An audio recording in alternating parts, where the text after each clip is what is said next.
Yo, what's up guys, and welcome back to another video. In today's video, I'm going to be doing the month review for December.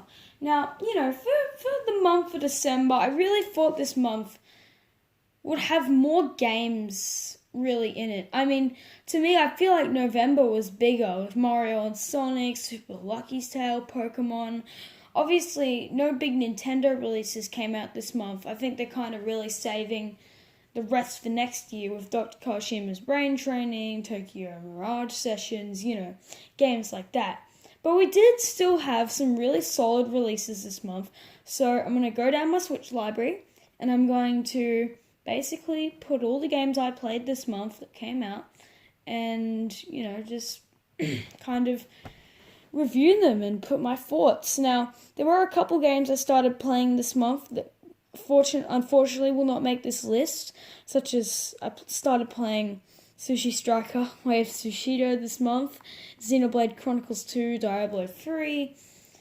Those games won't be added to this as they didn't actually come out in, this month, but we did have some very decent games come out this month, and I'm just here to, review them. So, the first one on my list here came out on the 24th of December, and that is a DLC pack, and that's why I wanted to say this one first, just because it isn't really a full game. It's a DLC pack, but it is pretty fun. Now, I'm only going to keep thoughts brief about this one, because I am doing a full review on this game once all the DLC is out. But the game is Marvel Ultimate Alliance 3, and I'm not going to really give my thoughts on the game just because I really want to save it for the review after the third expansion comes out. This was the second expansion. But one thing I can say about the expansion, it's X-Men related. I am not really an X-Men fan. I still found heaps to enjoy in the expansion. I've now finished it, unlocked all the characters out of it, and I'm just doing some of the optional modes and stuff for it to try and really, get everything in the expansion. And so far, I'm definitely enjoying the expansion. I wouldn't say it's better than the main game, but it definitely is pretty fun on its own. And then the second thing on my list here, I really don't know whether to count this as a full game or as a DLC. Because technically it is a DLC, but you can buy it just as the game. And that's Shovel Knight King of Cards, which came out on the 10th. Now, Shovel Knight, if you watch my Games of the Decade list, only just, I think it was a week or two ago, I said that Shovel Knight Treasure Trove was in my top 3 games of all time, of the decade. That, Smash Ultimate, and Super Mario Galaxy 2. And I can definitely say that still holds up after playing King of Cards. King of Cards is just so much fun. And it's more expansive, really, than any of the Shovel Knight games, which can usually be finished in a mere couple hours. It took me around 11, 12 hours just to play King Knight's game. Sure, I was getting collectibles as I go, but still, I really didn't expect the game to really be that long, and overall, I really enjoyed it. And then next on my list here, we have Simulacra, which is a phone horror game where you kind of have a phone and it's from a girl. To me, I think the game was alright. It was $11 on the eShop.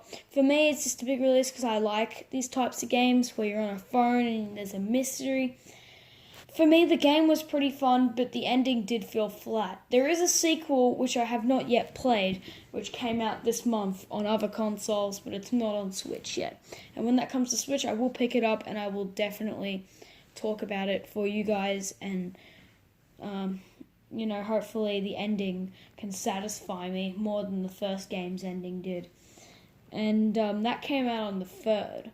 So, next up on my list here, we have The Tourist, which The Tourist is just an amazing game. It's a game where you are literally a tourist and you go to an island and, it's a small island. And at first I thought this game was just going to be a nice little blocky game, but the game has so many dungeons and puzzles to go through. There's so many different side quests and missions. This game is always being unique and it's throwing unique stuff at you all the time. it's just an extremely fun game. And while I haven't finished it yet, I'm definitely on my way there. And, I can see why people enjoy it, and just, it's a really fun game. And if you guys have a Switch and you want an eShop game, first thing I say to you is don't go on eShop, go out, buy Shovel Knight. Then the second thing I tell you is buy Golf Story. And now, the third thing I would tell you is buy The Tourist. It's definitely my favourite eShop game of the year, and I don't know what my favourite one's going to be next year. It could be Sports Story, or it could be Super Mash, but I know this game is definitely this year's favourite for me. It's just lots of fun. And then we have on December 4th, where a new Super Mario Maker 2 update came out. It included Link. They added Link and some other stuff. Link was the main draw of it, and lots of shitty Link levels were made. But overall, I don't think the update's that bad. They didn't fix the online because Nintendo doesn't give a shit about online. But, yeah. So, overall, I think the update was good. It's still Mario Maker. Go out and buy that game. It's a must-buy on the Switch, in my opinion. Just get it after you get Smash, Odyssey, and Breath of the Wild, though. As to me, those are still the 3 must-buy games on the Switch over anything. But, yeah. And next we have the Five Nights at Freddy's console ports. Last month, I said I would talk about these in this month's review, because they came out on the 30th and I hadn't had enough time to play them. And after sitting down and actually playing through these 5 nights, well, not playing through, but playing the first couple nights, because I've already played these games, I just downloaded these ports to test out the controls for you guys. I can say that the controls are definitely better than I expected with button controls, but my preferred way is getting my Switch, putting it into handheld mode, grabbing my Mario Maker 2 stylus, and playing Five Nights at Freddy's with the stylus, with the cameras. It works good. And if you don't have a stylus, Dr. Kawashima's coming out next month. That comes with a stylus. And next month, they're actually starting to sell styluses, just a normal grey stylus separately that you can buy for like $10-20. And I really recommend you get a stylus. The Switch styluses are actually really high quality, and they work on your computer and stuff, but that's for another day. I'll probably talk about the stylus in my Dr. Kawashima review. But for now, I'm just saying these styluses are pretty alright. So, yeah, the Five Nights at Freddy's ports are alright. Well, the controls are decent. They're definitely not the best controls ever. And, yeah. So, next up is Trover Saves the Universe for the Switch. And Trover Saves the Universe is made by, obviously, the creators of Rick and Morty, and I've said this in the past. I like cartoons, and I've never watched Rick and Morty, and I've said it in the past. I always needed to, and I think this game has really put me off. The game is fun and all, but just it swears at you every 3 seconds, and I still think the game is worth the money. It's just, if you have a kid, keep this game away from them, because they will hear some words that you do not want them hearing at that age. There's a lot of fucks, there's a lot of shits, there's a lot of fuckings, there's a lot of motherfuckers, there's a lot of everything in the game, and if you really don't want your kids hearing that, I recommend you don't play this game in front of them. But it is a fun game, and it's actually on sale currently for Christmas sale, so if you are watching this near release, I definitely would recommend that. So, looking down my list here, I mean, nothing else really here is booming out at me and telling me to review it. 60 Parsecs came out, which is a sequel to 60 Seconds, one of my favorite indie games, but I haven't had the time to play it yet, so that'll be in next month review, definitely, because I definitely want to get into that.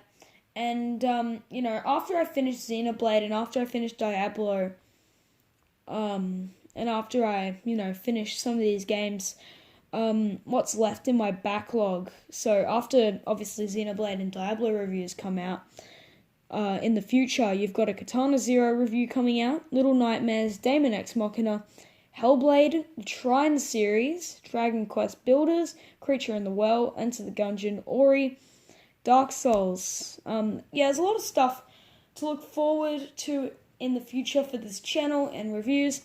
I'm really excited for it. I'm sorry I haven't really uploaded much this year. I'm definitely going to try and, be a better uploader.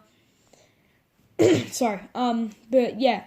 So that's 2019. Overall, I'm not going to do a year in review, but if I had to review the year as a whole, it's definitely been better than 2018. Better releases on games, just a lot better for a lot of things.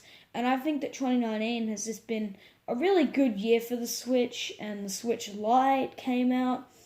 But yeah, so I hope you guys all enjoyed this video. Next month's month review, at the moment, is going to include Tokyo Mirage Sessions. It's going to obviously be including Dr. Kawashima's... Actually, I don't think it's going to include Dr. Kawashima's Brain Training. I might talk about it briefly in it, but I am going to be doing a review a couple days after that game comes out. I'm just going to do a lot in it, and then with my stars, and then review the game, because I really want to get that out so that all the nursery homes can order EB Games this entire stock. Other than that, nothing else really is coming out in January. Dragon Ball Z Kakarot's coming out. I don't know if that's coming to Switch. I might have to check, because that would be a big release. But yeah, other than that, nothing really. So hope you guys all enjoyed this video. If you guys did, remember to smash that like button, and remember to ring that notification bell to get notifications whenever I upload, which isn't often, but whenever I do, it can be a glorious day for all of you. So I hope you guys all enjoyed this video. Remember to smash that like button, subscribe, and I'll see you guys in the next one. Bye guys.